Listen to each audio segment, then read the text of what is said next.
السلام علیکم ورحمۃ اللہ تعالی وبرکاتہ۔ الحمد للہ وکفا وسلام علی حبیبہ المصطفیٰ اما بعد، بحمدہ تعالی وبکرم مصطفیٰ صلی اللہ تعالی علیہ وسلم۔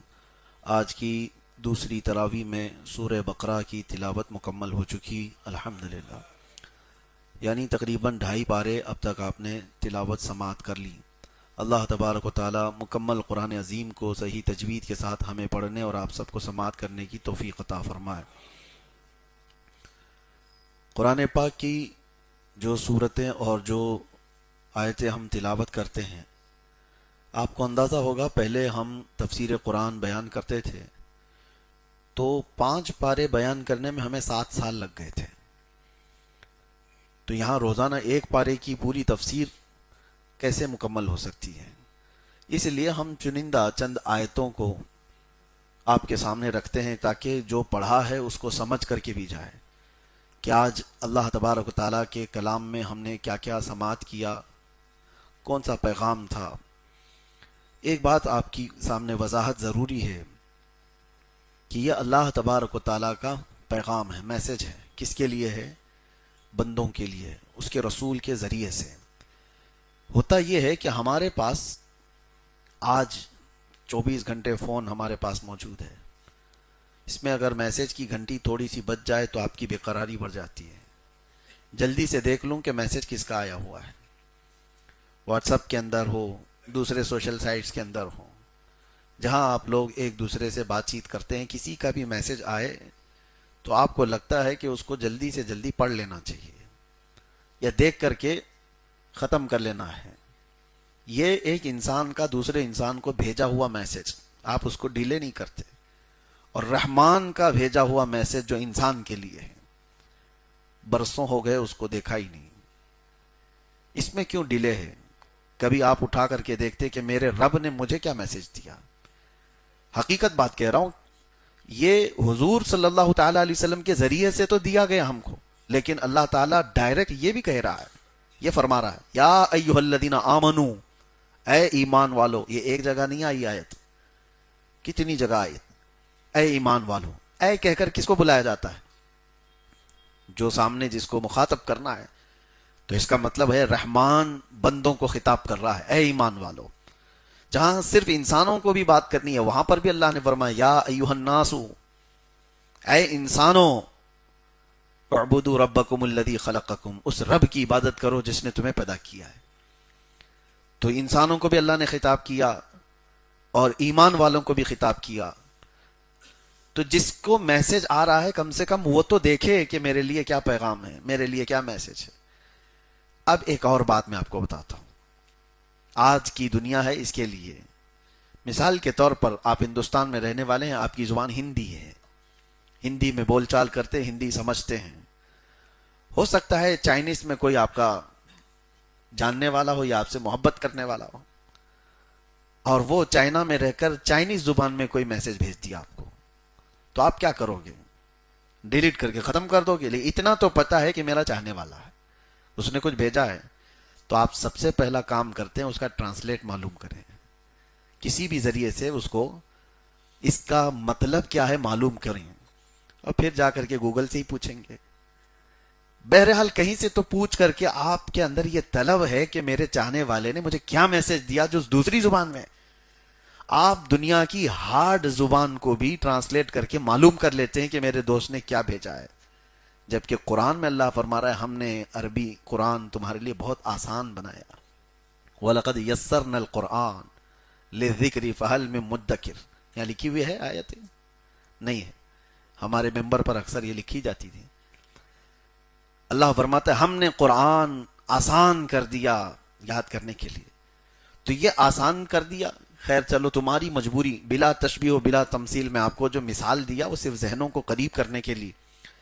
اگر آپ کا یہ عذر ہے کہ مجھے عربی نہیں آتی اور اللہ نے مجھے کیا میسج دیا مجھے کیسا پتہ چلے، تم یہاں دوسرے دوستوں کے جیسے ٹرانسلیٹ کر لیتے ہو، کسی ذریعے سے معلوم کر لیتے ہو، ایک بار تو کسی عالم دین کے پاس جاتے کہ آپ مجھے بتائیں انسانوں کو اللہ تعالیٰ نے یا ہم مسلمانوں کو اللہ نے کیا خطاب کیا ہے، کیا بیان کیا ہے۔ آپ کو میں بتاؤں، تاریخ میں امریکہ کے ایک پریزیڈنٹ نے سی آئی اے کو، ان کی جو خفیہ تنظیمیں ہیں، اس کو آرڈر دیا تھا کہ قرآن کی سمری بیان کرو مجھے، قرآن میں کیا کیا ہے. انہوں نے کئی ہزار پیجوں پر جو ہے اس کو قرآن کے اندر کے موضوعات کو جمع کر لیا تھا. اس کی سمری بیان کرنے کے لیے ایک بہت بڑے سائنسدان ہیں، اس سائنٹسٹ کو یہ کام دیا گیا تھا. اس نے سمری جو بیان کی وہ اتفاق سے ایسے ہے کہ وہ بڑے بڑے مضمون جو قرآن کے پھیلے ہوئے ہیں اس کی سمری کرتے کرتے اس نے چند پیجز میں پیش کر دیا کہ قرآن کا خلاصہ یہ ہے، قرآن میں سمری یہ ہے. اور اتفاق کی بات یہ ہے کہ وہ جو ڈاکٹر ہے وہ اسلام قبول کر لیا. جس نے قرآن کا خلاصہ بیان کرنے کے لیے جس کو دیا گیا تھا، اس سے کئی لوگوں نے ڈیبیٹ کیا، کہا کہ تم کو کسی کام پر دیا گیا تھا اور تم تو ایمانی اسلام میں ہی آ گئے. اس کے بعد زندگی بھر اس ڈاکٹر نے قرآن کی خصوصیات پر کئی کتابیں لکھی، کئی مضمون لکھے. ایک بار ایک یہودی بہت بڑے ڈاکٹر سے اس کا مکالمہ ہو رہا ہے. میں آپ کو بتا رہا ہوں، وہ یہودی جو ڈاکٹر ہے وہ لا کا ایک بڑا جانکار ہے، پروفیسر بھی ہے قانون کا.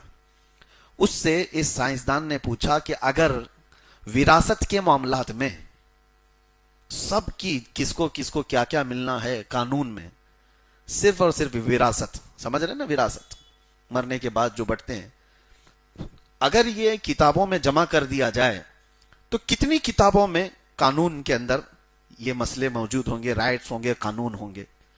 وکیل لوگ بھی جانتے ہیں کورٹ کے اندر اس کے بھی پورے قانون کی کتابیں موجود ہیں، لا ہیں، بیٹے کو کیا ہے، بیٹی کو کیا ہے، بہن کو کیا ہے، یہ ساری چیزیں. تو اس یہودی ڈاکٹر سے یہ سائنسدان نے پوچھا تو انہوں نے کہا 8 جلدوں میں لکھی جا سکتی ہے وراثت کے پورے مسائل کو، وراثت کے پورے مسائل کو 8 جلدوں میں لکھی جا سکتی ہے. تو یہ جو سائنسدان ہے جو اسلام قبول کیے ہیں وہ ہنس کر کے کہتے ہیں یہی تو ہے بات. میں قرآن کی سمری کرنے پر جب لگا تھا تو پورے جتنے رشتہ دار ہیں سب کی وراثت کے مسئلے ہیں قرآن میں صرف ایک پیج میں بیان کیے گئے، صرف ایک پیج میں. یوصیکم اللہ فی اولادکم للذکر مثل حظ الانثیین. یہ ایک پیج جو ہے اس میں ماں کا کیا حق ہے، باپ کا کیا حق ہے، دادا کا ہے، دادی کا ہے، نانا نانی، بھانجے بھتیجے، جتنے رشتہ دار ہیں سارے رشتہ داروں کا، اور کون ہوگا تو کس کا حق نہیں ملے گا یہ بھی بیان ہے. اور یہاں تک کہ صرف اور صرف 2 آیتوں میں بیان ہوا ہے. ایک پیج ہے قرآن کا لیکن 2 ہی آیتوں میں وراثت کے پورے مسئلے بیان ہو گئے. وہ حیرت میں ہو گیا. یہودی کہتا ہے وہ ڈاکٹر کہ کیا مذاق کر رہے ہو، اتنے شارٹ میں کون اتنے سارے مسئلے بیان کر سکتا ہے. تو یہ سائنسدان جو ایمان لائے ہوئے تھے انہوں نے قرآن کا ایک پیج لے جا کر کے رکھ دیا اور سمجھایا کہ اللہ تبارک و تعالیٰ نے کس طرح سے بیان کیا ہے کہ مرنے والے کا اگر فَإِن كَانَ لَهُ إِخْوَةٌ فَلِأُمِّهِ السُّدُسُ، اگر اس کا بھائی ہو تو ماں کو کتنا ملے گا، بھائی نہیں، اگر مرنے والے کے بھائی بہن نہ ہوں تو پھر ماں باپ کو کتنا ہے. ساری تفصیلات آپ سوچ سکتے ہیں کہ ایک پیج میں سارے لوگوں کے حقوق بیان کر دیے گئے ہوں. یہ بات جب میں پڑھ رہا تھا تو میں آپ کو بتاؤں، وراثت کے مسئلے ہم بھی پڑھے عالم کورس میں، تو یہ سیکنڈ لاسٹ ایئر میں ہم کو پڑھائے جاتے ہیں، علم الفرائض اس کو کہتے ہیں. اور یہ مسائل پڑھنے کے لیے ہم کو 6 مہینے لگتے ہیں، 6 مہینے سے سال بھر.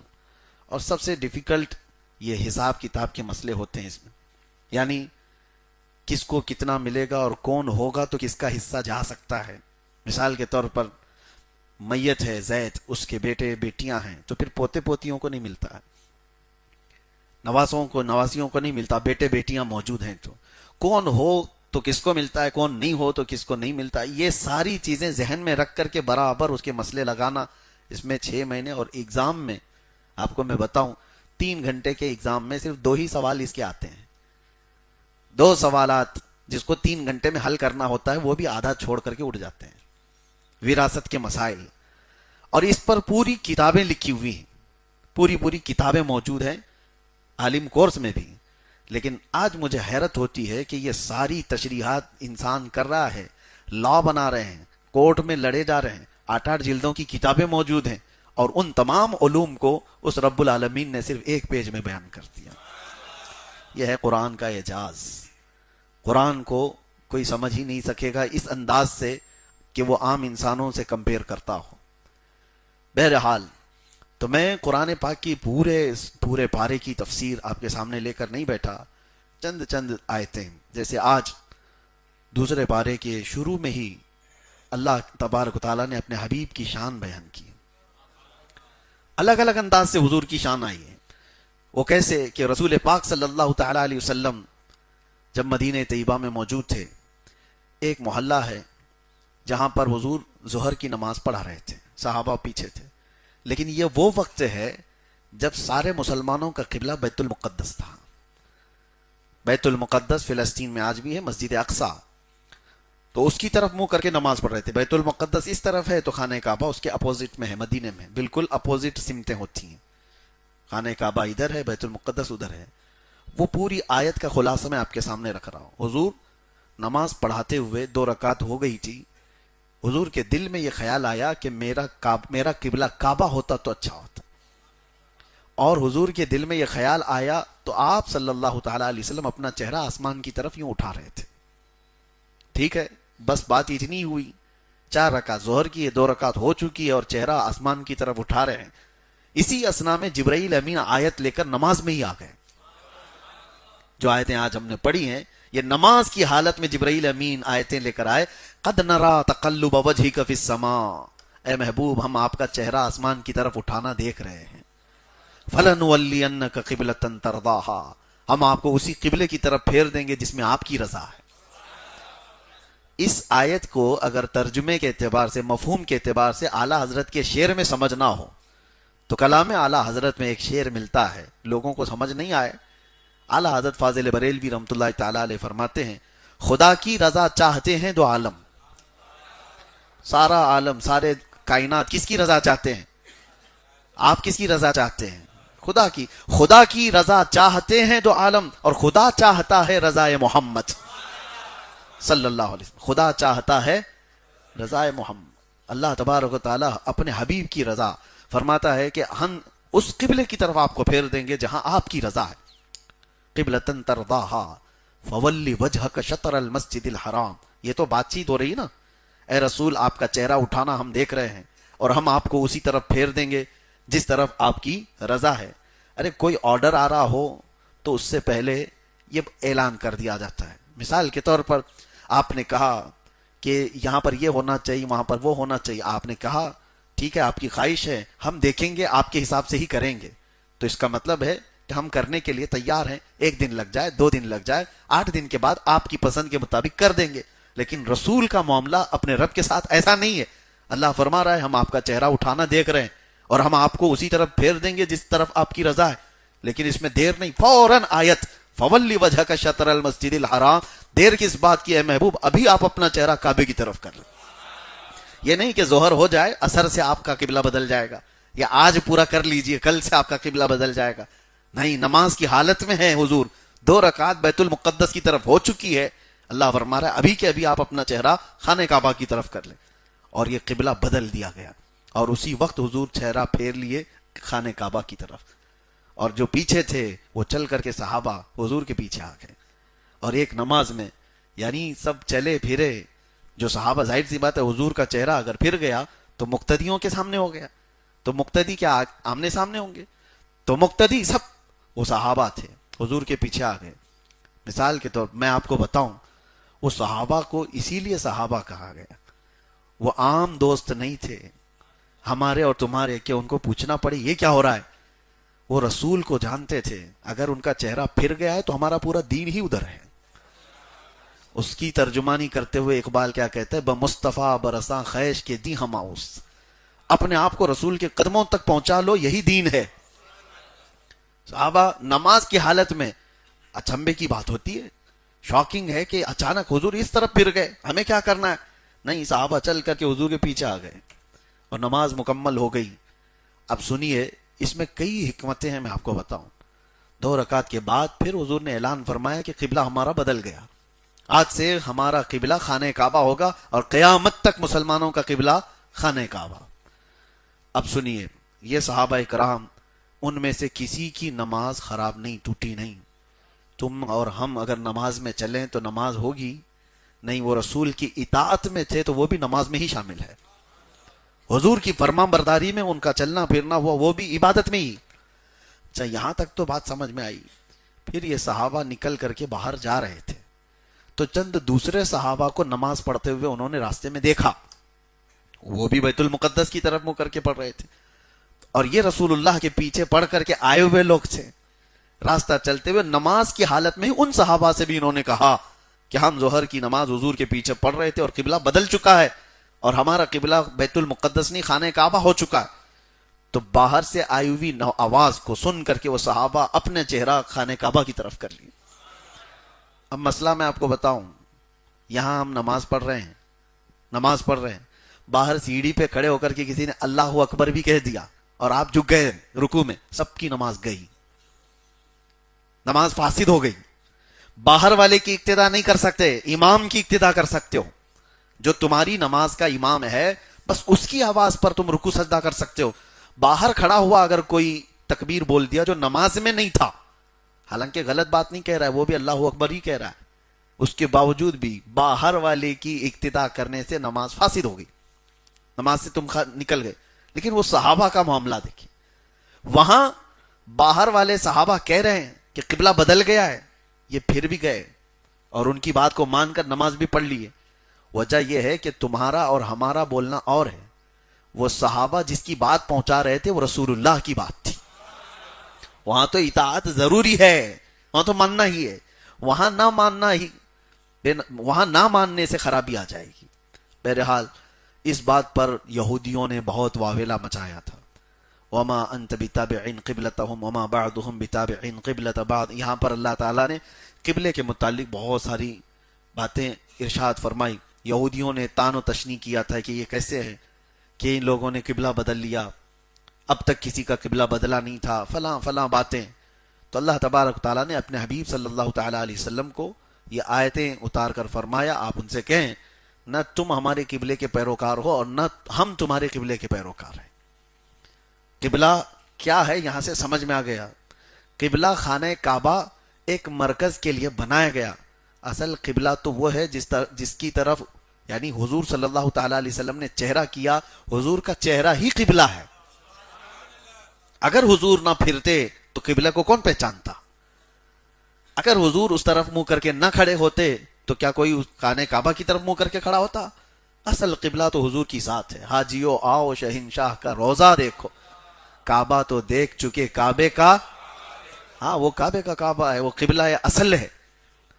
اب یہاں پر ایک اور مسئلہ میں آپ کو بتاتا ہوں کہ اللہ تبارک و تعالیٰ نے رسول اللہ صلی اللہ تعالیٰ علیہ وسلم کی رضا پر قبلہ بدل دیا. اور نبیوں میں میرے آقا کی خصوصیت ہے, یہ حضور پاک صلی اللہ تعالیٰ علیہ وسلم کی خصوصیت ہے. آپ پہلے کی امتوں کو دیکھیں گے تو پہلے کی امتوں میں قبلہ جو ہے بیت المقدس رہا ہے کچھ نبیوں کا, اور کچھ نبیوں کا خانہ کعبہ بھی بتایا گیا ہے. لیکن جس نبی کا قبلہ جو تھا وہ زندگی پر ان کا وہی قبلہ رہا. صرف حضور پاک کی خصوصیت ہے کہ حضور صلی اللہ تعالیٰ علیہ وسلم بیت المقدس کے بھی امام اور خانہ کعبہ کے بھی امام, دونوں قبلوں کے امام ہیں آپ. اسی لیے آپ کا لقب ہے امام القبلتین. امام القبلتین, عربی میں قبلتین کہتے ہیں, دو قبلوں کا امام. اب یہ صرف نبی پاک صلی اللہ تعالیٰ علیہ وسلم کی خصوصیت ہے کہ میرے آقا دونوں قبلوں کے امام ہیں. اب ہمارے لیے مسئلہ یہ ہے کہ مسجد قبلتین مدینہ طیبہ میں موجود ہے, جہاں یہ قبلہ بدلنے کا واقعہ ہوا وہاں آج ایک مسجد بنی ہے, اس کی زیارت بھی ہوتی ہے, لوگ جاتے ہیں. لیکن کچھ لوگوں کے ذہن میں ایسا ہوتا ہے کہ ہم بھی 2 رکعت ادھر منہ کر کے پڑھیں, 2 رکعت ادھر منہ کر کے پڑھیں. یہ جہالت ہے. نہیں, ایک بار قبلہ بدل گیا, میرے نبی پاک صلی اللہ تعالیٰ علیہ وسلم نے فرمایا اب خانہ کعبہ قیامت تک کا قبلہ ہے, کوئی اس کو بدل نہیں سکتا. دوسری چیز ہے یہ قبلہ بدلنے کے احکام, اور اسی پارے میں اللہ تبارک و تعالیٰ نے شہیدوں کی زندگی بیان فرمائی. فرمایا جو اللہ کی راہ میں مارے جائیں انہیں مردہ نہ کہو, وہ زندہ ہیں اور تمہیں اس کا شعور نہیں. وہ کیسے زندہ ہیں؟ وہ عالم برزخ, موت کے بعد قیامت تک ہماری موت ہوگی, مرنا ہے, اور اس کے بعد قیامت کے دن اٹھنا ہے. اس پر یقین ہے کہ نہیں ہے؟ اس پر اگر یقین نہیں رہا تو آدمی کافر ہو جائے گا. ہمارے ایمان کا حصہ ہے مرنے کے بعد دوبارہ زندہ ہونا. لیکن اس کے بیچ والا جو گیپ ہے، موت کے بعد سے لے کر قیامت تک کا جو سفر ہے، اس کو کہتے ہیں عالم برزخ. یہاں کی جو زندگی ہے، اس زندگی میں یہ جو گیپ ہے بیچ کا، موت سے لے کر قیامت تک کا، یہاں کی حیات برزخی اس عالم کی جو زندگی ہے، اس کے متعلق بیان فرمایا جا رہا ہے کہ وہ شہید زندہ ہیں. اب یہاں پر ایک سوال اٹھتا ہے کہ بعض لوگ اس چیز کو ڈینائی کرتے ہیں، یوں کہتے ہوئے کہ ہم جب رسول اللہ کی زندگی کے بارے میں کہتے ہیں، میرے آقا صلی اللہ تعالی علیہ وسلم وفات کے بعد بھی زندہ ہیں، حضور کی موت کے بعد بھی آپ صلی اللہ علیہ وسلم زندہ ہیں. تو وہ یہ کہتے ہیں کہ بھائی یہ برزخ کی زندگی ہے، برزخ کی زندگی ہے، تو برزخ کی زندگی میں جو روحیں ہیں وہ سب زندہ ہیں تمہارے اعتبار سے. تو پھر اس میں حضور پاک صلی اللہ تعالی علیہ وسلم کی یا شہیدوں کی زندگی کو الگ سے کیوں بیان کیا گیا؟ اگر موت کے بعد سے لے کر کے قیامت تک کی جو برزخی زندگی اسی کے بارے میں قرآن اگر کہہ رہا ہے تو اسپیشل کہنے کی ضرورت کیا ہے؟ وہ تو ساری روحیں برزخ میں ہیں مرنے کے بعد، وہ سب احساس کرتی ہیں، ساری روحیں. حتیٰ کہ حضور صلی اللہ تعالی علیہ وسلم فرماتے ہیں کافر مردے بھی سنتے ہیں، کافر مردے بھی. جب جنگ بدر ہوئی تھی تو حضور صلی اللہ تعالی علیہ وسلم نے ان کی سب لاشوں کو ایک گڑھے میں ڈال کر کے ان سے خطاب بھی کیا تھا. صحابہ نے پوچھا یا رسول اللہ آپ ان مردوں سے بات کر رہے ہیں؟ حضور فرماتے ہیں وہ تم سے بھی زیادہ سن رہے ہیں. تو کافر مردے بھی سنتے ہیں، تو برزخ میں تو سن رہے ہیں. تو شہیدوں کی زندگی کو اللہ نے الگ سے کیوں بیان کیا ہے کہ وہ زندہ ہیں، تم انہیں مردہ مت کہو؟ مطلب یہ ہوا کہ برزخی زندگی میں بھی کچھ اسپیشلٹی اور ہے ان کی. وہ کیا ہے وہ میں بتانا چاہتا ہوں. برزخی زندگی میں جتنے بھی لوگ مرنے کے بعد قیامت تک جو موجود ہیں روحیں، وہ کسی کے ساتھ کچھ نہیں کر سکتے. یعنی وہ گئے ہیں واپس، انسانوں کے ساتھ کوئی ان کا معاملہ، کوئی ربط نہیں رہے گا. وہ دیکھ رہے ہوں گے، سن رہے ہوں گے. اس کے بارے میں تو حدیثیں ملتی ہیں کہ کافر مردے بھی سن رہے ہوں گے، دیکھ رہے ہوں گے، لیکن تمہارے ساتھ کچھ کر نہیں سکتے. سمجھ میں آ رہی بات؟ لیکن جو شہیدوں کی زندگی کو اللہ نے فرمایا ان کو مردہ مت کہو، مطلب یہ ہے کہ وہ عام مردوں کی طرح وہاں نہیں ہے، بلکہ وہ عالم برزخ میں اس حالت میں ہیں کہ اگر تمہیں ضرورت پڑی تو تمہاری مدد بھی کر سکتے. ان کی اسپیشلٹی یہ ہے کہ وہ کچھ اور زندگی کے ساتھ جی رہے ہیں. یہی زندگی کے قائل اہل سنت و جماعت ہیں کہ میرے آقا صلی اللہ تعالی علیہ وسلم اپنی وفات کے بعد بھی زندہ ہیں. زندہ ہیں کا مطلب عام لوگوں کی طرح برزخ میں زندہ نہیں، بلکہ حضور کی خصوصیت کچھ اور ہے کہ وہ دیکھ بھی رہے ہیں اور سن بھی رہے ہیں، اور ضرورت پڑے کسی کی تو مدد بھی کر رہے ہیں. یہ نقطہ آپ سمجھ کر کے چلیں، فرق ہے. اور اس کے بعد رب تبارک و تعالی فرماتا ہے، یہ بہت اہم چیز ہے، آپ سن کے جائیں، وَلَنَبْلُوَنَّكُمْ بِشَيْءٍ مِّنَ الْخَوْفِ وَالْجُوعِ وَنَقْصٍ مِّنَ الْأَمْوَالِ وَالْأَنفُسِ وَالثَّمَرَاتِ. اللہ فرماتا ہے ہم ضرور تمہیں آزمائیں گے. کس سے؟ بھوک دے کر. وَلَنَبْلُوَنَّكُمْ بِشَيْءٍ مِّنَ الْخَوْفِ پہلے ڈر سے، وَالْجُوعِ اور بھوک سے، وَنَقْصٍ مِّنَ الْأَمْوَالِ مال کو گھٹا کر کے تمہاری آزمائش ہوگی، وَالْأَنفُسِ وَالثَّمَرَاتِ اور کبھی کسی کی جان لے کر کے، اور پھلوں کی کمی کر کے، یعنی اناج غلے کی کمی کے ساتھ. 5 چیزوں کا ذکر ہوا ہے. ڈر کے ذریعے سے آزمائش، ڈر اور خوف پھیل جائے گا تمہارے درمیان تو یہ تمہاری آزمائش. بھوک یا آزمائش، اللہ تعالیٰ فرماتے ہیں ہم تمہیں آزمائیں گے بھوک سے. اور کبھی کسی کی وفات ہو جائے گھر میں، کسی کی جان چلی گئی تو یہ تمہاری آزمائش کا وقت ہے.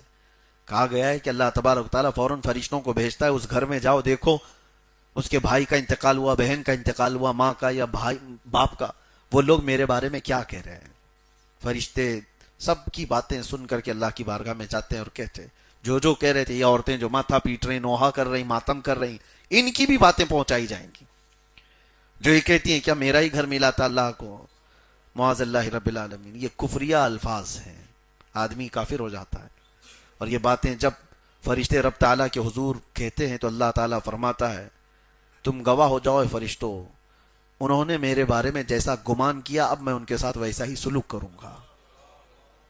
دوسرے کچھ وہ گھر ہوں گے جو صبر والے، استقامت والے.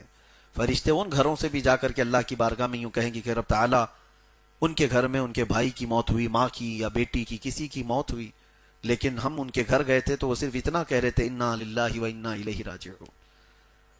ان کے ہاں شکایتیں نہیں تھیں. تو رب تعالیٰ فرماتا ہے فرشتوں تم گواہ ہو جاؤ, ان کے گھر سے میں نے ایک جان لیا, اس سے بہتر نعمت ان کو ان کے گھر میں عطا کروں گا. ان کو نعم البدل دیا جائے گا. بیماری پر بھی فرمایا گیا بیمار بندہ کیا کہتا ہے, فرشتے سن کر اللہ کی بارگاہ میں عرض کرتے. اگر صبر و استقامت کی باتیں کر رہا تھا تو رب تعالیٰ فرماتا ہے فرشتوں اس سے بہتر خون اس کے جسم میں دوں گا, اس سے بہتر گوشت اسے عطا کروں گا. بیماری, یہ صبر اور یہ آزمائش کے وقت ہوتے ہیں. یہ ہمارے لیے بولنا بہت آسان ہے, پریکٹیکلی بہت مشکل ہو جاتا ہے. میں نے ایک آیت جو ہم ہمیشہ پڑھتے ہیں ان مع العسر, یہ آیت 2 بار آئی ہے, ان مع العسر یسرا, سورہ علم نشرہ میں ہے, جس کا مطلب ہے ہر تکلیف کے بعد ایک آسانی نہیں 2 آسانی ہیں. مفسرین نے فرمایا یہ آیت 2 بار آئی ہے, ہر تکلیف کے بعد 2 آسانیاں ہیں. تم تکلیف میں نہیں ہو, سمجھ میں نہیں آ رہا ہے, جس پر تکلیف ہوتی ہے اس سے جب کہا جائے تو جھنجلا جاتا ہے کہ کب آئے گی وہ. میں یہی آیت جیل میں ایک قیدی کے سامنے پڑھ رہا تھا, 22 سال سے وہ اندر ہے اور بغیر کسی جرم کے, حادثاتی طور پر اتفاقی طور پر گرفتار ہوا, اور سارے لوگوں پر جو قلم لگے تھے اس بندے پر بھی لگے. بیوی چھوٹ گئی, طلاق ہو گئی, بچے بھی ادھر سے ادھر ہو گئے. 22 سال میں دنیا بدل گئی. نہ کبھی وہ جیل سے باہر جانا چاہتا ہے, نہ ہی کبھی گیا, نہ پیرول, کبھی کچھ نہیں, جو موجود اندر وہیں پر. اس بندے کو میں نے دیکھا کہ مسلح پھٹ چکا, لیکن وہ چھوڑتا نہیں اس مسلح کو, پیون لگا لگا لگا کر کے. قرآن جس کو پڑھتا ہے پہلے پارے پر انگلی رکھو تو تیسرا پارا بھی دکھنے لگ جائے, اتنے ورق پھٹے ہوئے ہیں, لیکن وہ اسی کو لے کر چلتا ہے. تب اس قیدی کے سامنے میں نے کہا تھا ان مع العسر یسرا, ہر تکلیف کے بعد آسانی. تو وہ ہنس کر کے کہا مولانا یہ بولنا بہت آسان ہے, ہم تو 22 سال سے انتظار کر رہے ہیں کہ وہ تکلیف کے بعد آسانیاں آئیں گی کیسے. ظاہر سی بات ہے, جھنجھوڑنے والی بات ہے, لاجواب کرنے والی بات. ہم خود پریشان تھے, تسلی کے لیے کہا, لیکن بعد میں اس بابا نے مجھے خود کہا آپ گھبرائیے مت, آپ کو کاؤنٹر کرنے کے لیے میں نے نہیں کہا, آپ کو لاجواب کرنے کے لیے نہیں کہا. اگر اس آیت کا انکار کرنا ہی ہوتا تو میں قرآن اور مصلح لے کر 22 سال سے بیٹھا نہیں ہوتا, ورنہ میں بھی کافر ہو گیا ہوتا. انتظار تو ہے, لیکن ہمارے بڑوں نے ہمیں یہ سکھایا ہے کہ اللہ کا جو وعدہ ہے, اللہ کا جو وعدہ ہے وہ خلاف ہو ہی نہیں سکتا. لیکن یہ تھوڑی نہ ہے, اللہ نے فرمایا ہر تکلیف کے بعد 2 آسانی ابھی دے دوں گا, کل دے دوں گا, یا تیری جیسی مرضی ہے ویسے دوں گا. نہیں, بلکہ اللہ تعالیٰ اس کی جیسی مرضی ہوگی ویسی آسانی دے گا, اور پھر اس کی مرضی بندے کی مرضی سے کروڑوں درجے افضل, بہت افضل. اور جب اس نے فرمایا ہے کہ ہر تکلیف کے بعد آسانی دوں گا تو میرا یقین ہے یہاں نہیں ملے گی تو آخرت میں ملے گی, یہاں نہیں ملے گی تو آخرت میں ملے گی. زندگی تو یوں بھی گزرنا ہے, گھر میں ہوتا تو بھی گزرتی, اندر ہے تو بھی گزر رہی ہے, مرنا تو ہے ہی اس دار فانی سے. لیکن جس آسانی کا رب نے وعدہ کیا وہ کہیں نہیں جائے گی. اگر دنیا میں مل گئی تو ٹھیک ہے, نہیں تو اس کا وعدہ برحق ہے آخرت میں تو مل کے رہے گی. اور ہو سکتا ہے رب تبارک و تعالی ہمارے متعلق یہ فیصلہ فرمایا ہو کہ اس کو وہاں آسانی کی زیادہ ضرورت ہے, جہاں لوگ نفسا نفسی کے عالم میں ہوں. وہاں جب رب تبارک و تعالی فرمائے کہ بندے تو 25 سال میرے لیے قید کی زندگی گزار کر کے آیا, اب آ تجھے بغیر حساب کے جنت دیتا ہوں, تو یہ آسانی اس سے بڑھ کر کے اور کیا چاہیے. جب محشر میں بڑے بڑے متقی لرز رہے ہوں, پریشان ہوں, نمازوں والے, حج والے ڈر رہے ہوں, کپ کپا رہے ہوں, وہاں جب رب تبارک و تعالیٰ کسی کو پکار کر کہے تو نے جو تکلیفیں دنیا میں اٹھائی تھی, میں نے وعدہ کیا تھا ہر تکلیف کے بعد آسانی, دنیا میں نہیں دیا, یہاں دیتا ہوں, تیرا حساب نہیں ہوگا, اس سے بڑھ کر کے کوئی اور آسانی ہے. تو اسی لیے اللہ تبارک و تعالیٰ نے جو فرمایا اس سے آس لگا کر کے رہیں. اگر تکلیفوں کے بعد ہماری آسانی یہاں نہیں ملی تو گھبرانے کی ضرورت نہیں. کہاں ہے قرآن کا وعدہ, نہیں آتی آسانی, پریشانی کی پریشانی, پریشانی کی پریشانی, صبر رکھو. رب تبارک و تعالیٰ ہمارے حق میں زیادہ بہتر جانتا ہے کہ وہ آسانی ہمیں کہاں ملنا چاہیے. اور ایک بات بتاؤں, چلو آپ تو چاہتے ہیں کہ یہی آسانی مل جائے, میں ٹھوکر کھایا ہوں, نقصان اٹھایا ہوں, بڑی پریشانی میں ہوں، اور اللہ فرما رہا ہے ایک تکلیف کے بعد دو آسانی اللہ نے دے دیا یہاں پر تم کو، دو آسانیاں نہیں 4 آسانیاں دے دیا، مال بھی دے دیا، انعام بھی دے دیا، تمہیں اگرچہ سمجھ میں نہیں آ رہا ہے، تکلیفوں کے بعد اللہ تعالیٰ نے آسانی دیا ہے، لیکن تمہیں اگر لگ رہا ہے کہ نہیں ملی ہے تو سوچو جس وقت موت کے بعد قبر کی زندگی شروع ہو اور قبر میں سخت گیر فرشتے آ جائیں اور پھر نمازوں کا، روزوں کا، ساری چیزوں کا ہمارے سامنے کھول دیا جائے، پھر عذاب کے لیے وہ فرشتے تیار کھڑے ہوں، اس وقت مجھے بتاؤ اگر یہ اعلان ہو جائے کہ فرشتوں ہٹ جاؤ، اس کی تکلیفوں کے ہر تکلیف کے بدلے 2 آسانیاں میں قبر میں اس کو دے رہا ہوں، تو بتاؤ اس سے بہتر جگہ تمہیں اور کوئی ہے؟ یہاں کی زندگی تو گزر ہی جائے گی کہ قبر کی اور حشر کی زندگی میں اگر آسانیاں مل گئی تو سمجھ لو یہ رحمان کا بہت بڑا انعام ہے، اور اسی لیے دعا یہ کرو کہ اللہ تبارک و تعالی، ہاں یہ حدیث میں ہے، کچھ بندے ایسے ہوں گے قیامت کے دن اللہ تعالیٰ فرمائے گا پہاڑ جیسی اس کی کچھ نیکیاں، اسے کہا جائے گا یہ تیرا ہے، وہ کہے گا اتنی نیکیاں تو کیا نہیں تھا مولا میں، تو رب تعالیٰ فرماتا ہے تو روزانہ دعا مانگتا تھا اور تیری ہر دعا میں نے دنیا میں دی نہیں، لیکن جتنی تو نے مانگا وہ سب میں نے آخرت کے لیے جمع کیا تھا، اور یہ وہ ہیں جو میں نے تجھے دنیا میں نہیں دیا تھا وہ سب یہاں پر ہے، یہ لے جا اور جنت میں داخل ہو جا۔ سنو حدیث پاک میں میرے آقا فرماتے ہیں بندہ یہ تمنا کرے گا اے اللہ کاش دنیا میں میری کوئی دعا قبول نہیں ہوتی، سب کا سب آخرت میں ملتا تو آج میں یہاں آخرت میں بادشاہ بن کر جا رہا ہوتا۔ تو بہرحال صبر ضروری ہے، یہ 2 چیزیں، اب یہی وقت گزرتا چلا جاتا ہے، ہم ایک آیت کو بھی تفصیل سے بیان نہیں کر پاتے۔ ایک آیت ہے اللہ تعالیٰ فرماتا انما حرم علیکم المیتۃ والدم ولحم الخنزیر وما اہل بہ لغیر اللہ، 4 چیزوں کے حرام ہونے کا ذکر یہاں پر قرآن میں آیا ہے۔ اللہ فرماتا ہے بے شک اللہ تعالیٰ نے تم پر حرام کیا ہے مردہ کھانا، مردہ کھانا اللہ حرام فرمایا، مردہ کوئی بھی جانور، وہ چاہے حلال جانوروں میں مرغی ہو، مرغا ہو، بیل، بکری، یہ سب جو بھی اگر مر گئے تو ان کا کھانا حرام ہے، اور خون والدم اللہ فرماتا ہے خون کا کھانا تمہارے لیے حرام ہے، ولحم الخنزیر اور سور کا گوشت، اس کا کھانا حرام اللہ تعالیٰ نے فرمایا، وما اہل بہ لغیر اللہ، اور جو اللہ کے علاوہ کسی دوسرے کے نام پر چھوڑے گئے ہوں، کسی بھی نام پر اللہ کے علاوہ دوسرے نام پر ذبح ہوا ہو، دوسرے کے نام پر چھوڑا گیا ہو، تو ایسا جانور کھانا بھی آپ کے لیے اللہ نے حرام فرمایا۔ 4 چیزوں کا ذکر آیا اور ان کے نقصانات اتنے زیادہ ہیں، میں آج سوچا تھا اسی پر آپ کے سامنے گفتگو کروں کہ خنزیر کے گوشت کو حرام کیوں کہا، تبھی آپ نے ریسرچ کیا ہو تو معلوم ہوگا خنزیر کے اندر جتنی شہوت ہے وہ دنیا کی سب سے غلیظ، وہ ایسا جانور ہے غلاظت میں رہتا اور غلاظت کھانا اس کے لیے نارمل چیز، اور جس جانور کو بندہ کھاتا ہے اس کی حرکتیں اس کے اندر آنے لگتی ہیں، اسی لیے انگریزوں میں شہوت زیادہ ہے، وہ عیاش اوپن رہنے والے، خنزیر کا اور سور کا گوشت کھانے کی عادت وہاں بہت زیادہ ہے۔ اب مسئلہ ہمارے لیے یہ ہے کہ اللہ تبارک و تعالیٰ نے جن چیزوں کو حرام فرمایا وہ چیزیں دنیا ہمارے سامنے پروس رہی ہے، اور تمہارا بچنا اتنا مشکل ہو گیا ہے۔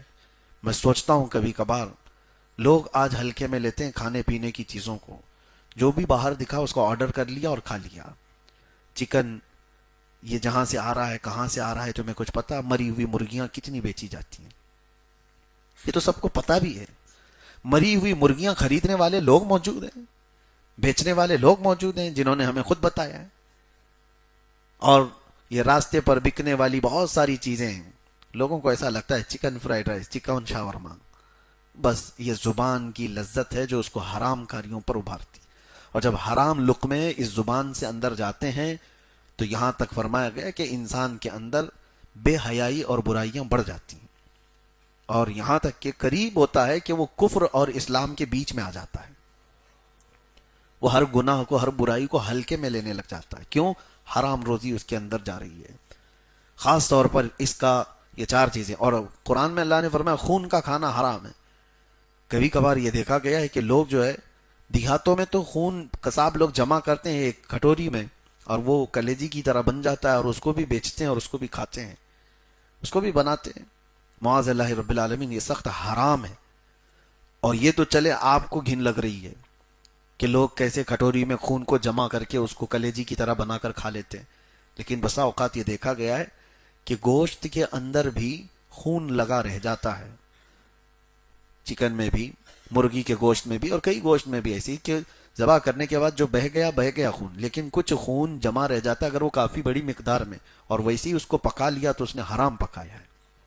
عورتوں کو بھی چاہیے کہ خوب اچھی طرح سے گوشت کو دھلا جائے کہ وہ بچے ہوئے خون کے اثرات بھی اس کے اندر نہ موجود ہو. دو چیزیں ہو گئی، خون کا اور مردار کا. اور خنزیر کا گوشت، اس کو آج اتنا عام کر دیا گیا ہے یورپ میں، ویسٹرن کنٹریز میں اس کو عیب بھی نہیں سمجھا جاتا، پورک، اور اس کو الگ الگ کوڈ کے ذریعے سے دنیا بھر میں پھیلایا جاتا ہے. اب اس کی چربی کا الگ استعمال ہے، اس کی ہڈیوں کا الگ استعمال ہے، اس کی جلد کا، اس کی سکن کا الگ استعمال ہے. تو خنزیر کا استعمال، اس کی فارمنگ دنیا میں سب سے زیادہ کی جاتی ہے. چکن کی فارمنگ تو بہت بعد میں کی جانے لگی، لیکن خنزیر کی، سور کی فارمنگ بہت پہلے سے ہو رہی ہے، اور اس کو بہت بڑے پیمانے پر اس کی فارمنگ ہوتی ہے اور اس کو پروسا جاتا ہے. حضرت سیدنا عبد القاہر بغدادی رضی اللہ تعالیٰ عنہ، آج سے تقریباً 700 سال پہلے کے بزرگ ہیں، ان کی کتاب ہے. انہوں نے بہت سارے آگے کی باتیں ہیں جس کو آپ سمجھتے ہیں بھوشمانی کہتے ہیں، کچھ علماء نے اپنے علم کے ذریعے سے، کشف کے ذریعے سے پریڈکشن کیے ہوئے ہیں. اس میں سے حضرت عبد القاہر بغدادی کی بات میں پڑھ رہا تھا. انہوں نے کہا کہ ہند کے مسلمان ایک وقت آئے گا جب وہ خنزیر کھایا کریں گے. حیرت ہوتی ہے. اور میں یہ ٹاپک پر آج سے تقریباً 8 سال پہلے بیان کر چکا ہوں، اور اس پر بھی چکن پولیٹری والوں نے ہم کو نوٹس بھی بھیجا ہوا ہے کہ آپ نے چکن کو لے کر کے اتنا بولا ہے تو ہمارے بزنس پر اس کو فرق پڑتا ہے، تمہارا حرام بزنس گیا بھاڑ میں. یہ جو مسلمانوں کو جس چیز سے تم پروس کر کے اس کے خلاف بولنے پر تم کہتے ہو کہ ہمارا بزنس نقصان میں آئے گا، فلاں ہوگا، ایسی تو چیزوں کو ہم زندگی بھر بیان کرتے رہیں گے. ہم ہی اس چیز کے لیے کہ مسلمان کو حرام کھانے سے بچائیں. کئی ایسے علاقے ہم نے سنے پیزا اور برگر کے ہیں، وہاں پر خنزیر کا گوشت اس میں عام طور پر پروسا جاتا ہے. ہونا کیا چاہیے؟ اب آپ ڈرے تو ہیں، لیکن میرے عزیزو اتنا احتیاط رکھو اپنے کھانے پینے میں، اتنا احتیاط رکھو کہ باہر کے کسی بھی سورس سے آنے والی چیز بغیر تحقیق کے آپ نہ کھائیں. جب تک آپ کو اس کے حلال ہونے کا یقین نہ ہو تب تک آپ نان ویج کو نہ ہاتھ لگائیں. آج کے دور کی آپ کے لیے سب سے بڑی ضرورت ہے. ایک بار کسی کے پیٹ میں حرام لقمہ جاتا ہے تو اس کی نسلوں پہ بھی اثر کرتا ہے. گھر تو گھر، اس کی نسلوں پہ بھی اثر کرتا ہے. بے ادب بچے، بدتمیز بچے پیدا ہوتے ہیں، رزق حرام ہوتا ہے. تو اس چیز کا لحاظ رکھیں. کھانے پینے میں ہمارے حلق سے اترنے والی چیز، گوشت کھانا واجب اور فرض نہیں ہے، فرض نہیں ہے. ہاں، بغیر اس کے زندہ بھی رہ سکتا ہے آدمی. تو جہاں ایسی نوبت ہے، کسی ایسی جگہ پر آپ گئے ہوئے ہو جہاں آپ کو لگتا نہیں ہے کہ یہاں حلال طریقے سے ذبح ہوا ہو، تو آپ کو ضروری نہیں ہے کہ فرض اور واجب ہے کہ گوشت کھا ہی کے رہوں گا. لوگ اتاولے ہو جاتے ہیں کہ ہاں یہ نان ویج نہیں مل رہا ہے تو کیسے چلے گا. کیوں نہیں چلے گا؟ کیسے نہیں چلے گا؟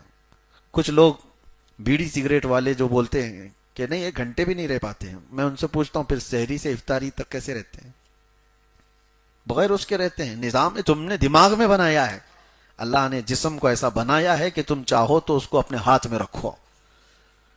تم جس طرح سے اس کو ٹریننگ دیتے ہو یہ جسم ویسا ہی قبول کرتا ہے. تو کھانے پینے میں احتیاط یہ بہت ضروری ہے. اور اخیر میں اللہ نے فرمایا وما اہل بہ لغیر اللہ، اور جو اللہ کے علاوہ دوسرے کے نام پر چھوڑے ہوئے جانور ہیں ان کو بھی کھانا حرام ہے. اب یہ آیت جو ہے اس کو کچھ وہابی لوگ ہمارے اوپر بھی فٹ کرتے ہیں. کہتے ہیں دیکھو قرآن میں یہ فرمایا گیا اللہ کے علاوہ دوسرے کے نام پر چھوڑے ہوئے جو جانور ہیں ان کو کھانا حرام ہے.